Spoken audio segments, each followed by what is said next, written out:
কথা দিয়ে আছে শেখার কোনো শেষ নেই, তাই প্রত্যেকটা দিন নতুন কিছু তোমাকে শিখিয়েই যাবে। রাধা রাধে ভিউয়ার্স, আমি রবি। প্রত্যেক দিন বৃষ্টির পরিমাণটা বেড়েই চলেছে, তাই ম্যাক্সিমাম জায়গাতে এখন রাস্তাঘাট পুরো জলের তলাতে চলে গেছে। আমাদের স্টেশন রাস্তাটাও অনেকটা শোচনীয় অবস্থাতেই আছে। এখনও পর্যন্ত তো জল পেরিয়ে পেরিয়ে কোনো রকমের ট্রেনটা ধরতে পাওয়া যাচ্ছে, কিন্তু প্রত্যেক দিন যে পরিমাণ বৃষ্টি হচ্ছে, পরে গিয়ে ট্রেনে যাওয়াটাই বন্ধ হয়ে যাবে। এক জায়গায় পুকুর হলে অন্যদিকের একটা জায়গায় আবার সমুদ্র হয়ে রয়ে গেছে।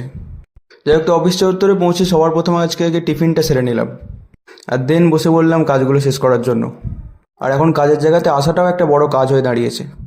দেন আজকের মতো দেখতে দেখতে অফিস টাইমটা কেটেই গেল। গাড়ি সব সরিয়ে এখন রাস্তায় নৌকা নামানোর পরিস্থিতি চলে এসছে। রাস্তায় সব কিছু ডুবে যাক ভেসে যাক কোনো কিছু দেখার দরকার নেই, বাট মিছিলটা বেরোনা ম্যান্ডেটারি। একদিন জোড়া ফুল তো একদিন পদ্ম ফুল। हमारा দেশ মহান হ্যাঁ। আর আমাদের আমতা লাইনের ট্রেনকে তো অ্যাওয়ার্ড দেওয়া উচিত। টানা 40 মিনিট ধরে একটা ব্রিজের মধ্যে আটকে রেখেছিল। সারাদিনের শেষে এরকম বিরক্তিকর সিচুয়েশন পড়লে কারোরই ভালো লাগে না।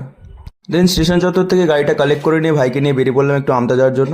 দেন একটা চিকেন প্যাটিস হাঁটিয়ে দিয়ে আমাদের রাস্তার মধ্যে আড্ডাটা বেশ জমে উঠেছিল। দেন এইভাবে আজকের দিনটা শেষ করে চললাম বাড়ির পথে। তোমরা প্রত্যেকে খুব ভালো থেকো, আর প্লিজ আমি ফলো করো। হরে কৃষ্ণা।